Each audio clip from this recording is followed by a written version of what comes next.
არაერთხელ ყოფილა ქართველი ერი წმინდა ერის სტატუსში.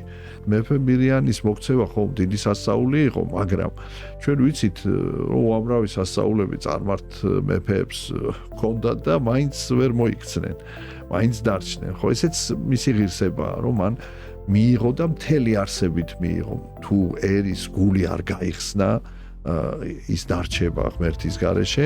საქართველოში დევნა არ ყოფილა. წმინდა ნინო უამრავ მოწყალებას აღასრულებდა. არა მარტო სასწაულის თვალსაზრისით, თუნდაც ადამიანებთან ურთიერთობის, ნუგეშინის ცემის თვალსაზრისით. 1700 წელი მარტო ის არ არის, რომ ჩვენ ქრისტიანობა მივიღეთ. 1700 წლის განმავლობაში ჩვენ იდენტობა შევინარჩუნეთ ამ ქრისტიანობაში. სიყვარულის ერთ-ერთი უმაღლესი გამოვლინება არის უცხოთა შემწყნარებლობა და თუნდაც ტრის შემწყნარებლობა.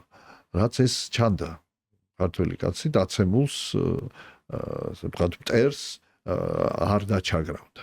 ამ მაძიებელთა შორის, ჭეშმარიტების მაძიებელთა შორის ძალიან მნიშვნელოვანი ადგილი ეკავა ქართველ ერს. მე ვიტყოდი, რომ ეს არის როგორც ნინოს დროს აღდგომა იყო ერისა, მთლიანად ერი გამთლიანდა და აღდგა სულიერად, მკვეთრით აღდგა აი პატრიარქის მოღვაწეობის ნახევარსაუკუნოვანმა მოღვაწეობამ ერი აღადგინა ქრისტეში.